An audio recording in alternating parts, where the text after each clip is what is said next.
सलाम, नमस्ते, सत श्री अकाल। बिंदास समाचार में स्वागत है आप सभी का। आज आप जानेंगे इस चैनल के माध्यम से उत्तर प्रदेश के 10 छोटी और बड़ी खबरों के बारे में।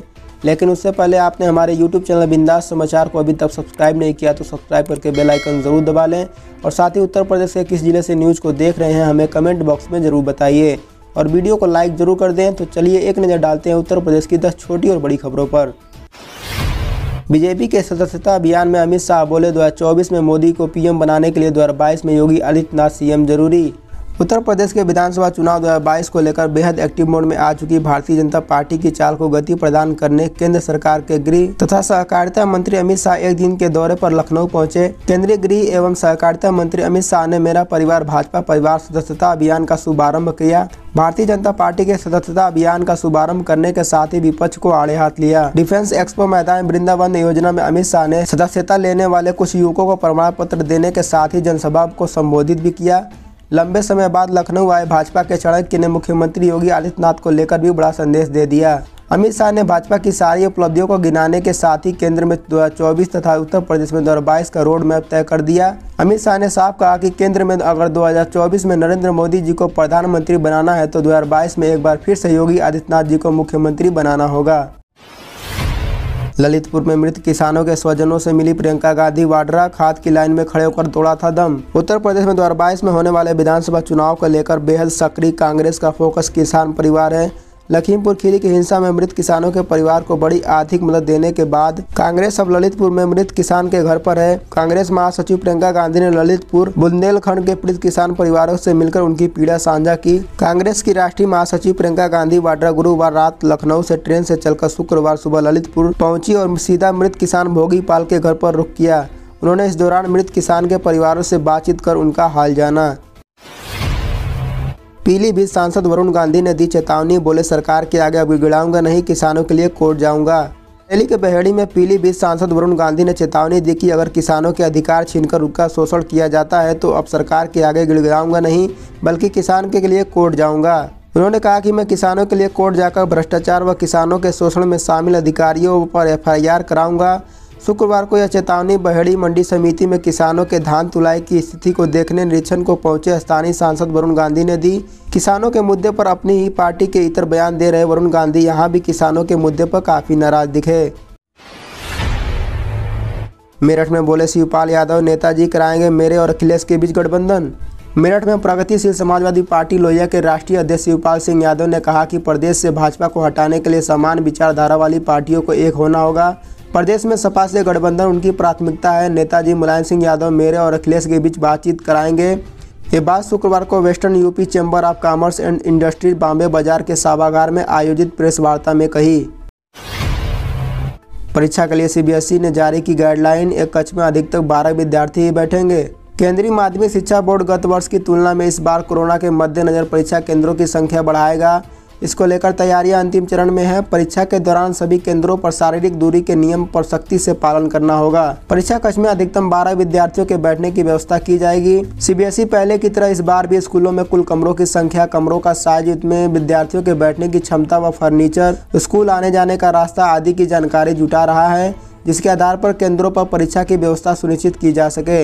यही नहीं, इसके अलावा बोर्ड ने इस बार भी 12वीं की बोर्ड परीक्षा देने वाले छात्रों को दूसरे शहर से भी परीक्षा देने की सुविधा देने की पहले ही घोषणा कर चुका है। ऐसे छात्र जो अपने स्कूल के शहर में नहीं रहकर देश के किसी अन्य शहर में रह रहे हैं तो वह अपने संबंधित स्कूलों से इसके लिए अनुरोध कर सकते हैं। डीजल पेट्रोल पर वैट कम कर बड़ी राहत दे सकती है सरकार, वाणिज्य कर के अफसरों के साथ बैठक कर CM ने की चर्चा। चुनावी साल में डीजल व पेट्रोल की लगातार बढ़ती कीमतों से जनता में बढ़ रही नाराजगी को भांपते हुए सरकार ने पहल शुरू कर दी है। सरकार दोनों वस्तुओं पर वसूले जा रहे वैल्यू एडेड टैक्स दर को कम करने पर गंभीरता से विचार कर रही है। इसी कड़ी में मुख्यमंत्री योगी आदित्यनाथ ने वाणिज्य कर विभाग के अधिकारियों के साथ बैठक करके डीजल व पेट्रोल पर वैट दर कम करने को लेकर विचार विमर्श किया है। हालांकि इस बैठक में कितना वैट कम किया जाएगा इसको लेकर कोई फैसला नहीं हो सका, जबकि विभाग के उच्च पदस्थ सूत्र ने बताया कि दोनों वस्तुओं पर 2 से 3 रुपये प्रति लीटर तक वैट दर कम किया जा सकता है। किसानों के लिए जरूरी खबर, 4 दिन के भीतर जमा करें ये डॉक्यूमेंट्स, खाते में आएंगे 4000 रुपये। PM किसान सम्मान निधि योजना में बड़े बदलाव हुए हैं। इस योजना में होने वाले फर्जीवाड़ा को रोकने के लिए केंद्र सरकार ने बड़ा कदम उठाया है। अब किसान योजना में रजिस्ट्रेशन के लिए राशन कार्ड को अनिवार्य कर दिया गया है। यानी बिना राशन कार्ड के अब किसान योजना की अगली किस्त नहीं मिलेगी। अब पीएम किसान पोर्टल पर राशन कार्ड नंबर दर्ज किए जाने के बाद ही इस योजना का लाभ मिलेगा। अब इस योजना के तहत नए पंजीकरण पर राशन कार्ड नंबर देना अनिवार्य होगा। वही राशन कार्ड की अनिवार्यता के साथ ही अब पंजीकरण के दौरान दस्तावेजों की सिर्फ सॉफ्ट कॉपी बनाकर पोर्टल पर अपलोड भी करनी होगी। 2 नवंबर से दिल्ली से पूर्वांचल के लिए चलेगी 3000 बसें, साधारण व एसी दोनों बसें शामिल। परिवहन निगम दीपावली से छठ पूजा तक स्पेशल साधारण व एसी बसें चलाएगा। 10 दिनों तक चलने वाली इन विशेष बसों की शुरुआत 2 नवंबर से होगी। दिल्ली से पूर्वांचल के 3000 विशेष बसों का संचालन होगा। ये बसें वाया लखनऊ और कानपुर होते हुए पूर्वांचल के जिलों को जाएंगी। इन बसों के बेहतर संचालन के लिए प्रबंध निदेशक नवदीप रिडवा ने सभी क्षेत्रीय व सेवा प्रबंधकों को निर्देश दिए हैं। बता दें कि 11 नवंबर तक चलने वाली इन बसों के लिए चालकों परिचालकों को निर्देश दिए गए हैं कि पर्याप्त यात्री होने पर इन्हें गंतव्य के लिए सीधे चलाया जाए। रूटों पर सवारी होने पर उन्हें भी बैठाएं। ऐसा न करने वाले चालकों परिचालकों पर कार्रवाई होगी। यूपी सरकार ने छात्रवृत्ति के संबंध में की है बड़ी घोषणा। लाखों स्टूडेंट जरूर करें चेक। यूपी के लाखों स्टूडेंट के लिए महत्वपूर्ण सूचना है। राज्य सरकार ने स्टूडेंट को बड़ी राहत दी है। सरकार ने छात्रवृत्ति वितरण के संबंध में अहम फैसला लेते हुए दसमोत्तर छात्रवृत्ति के ऑनलाइन आवेदन करने की प्रक्रिया दोबारा शुरू करने की घोषणा की है। इसके मुताबिक किसी भी कारणवश स्कॉलरशिप फॉर्म नहीं भर पाने वाले स्टूडेंट को एक और बार मौका दिया जाएगा।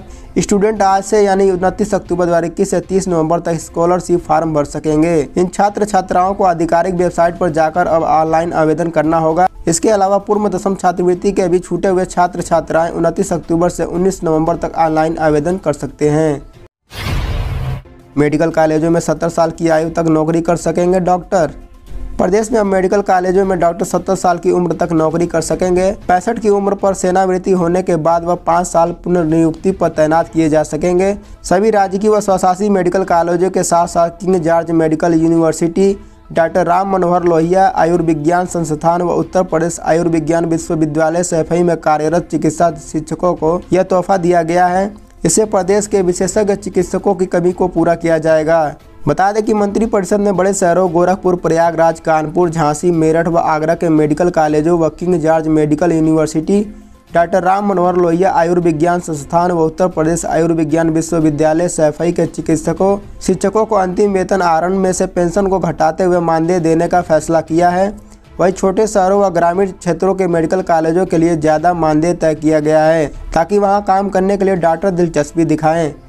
तो ये थी उत्तर प्रदेश की 10 छोटी और बड़ी खबरें। डेली ऐसे ही उत्तर प्रदेश की अपडेट जानने के लिए बिंदास समाचार को सब्सक्राइब करना बिल्कुल ना भूलें। मिलते हैं फिर से अगली अपडेट में। जय हिंद, जय भारत।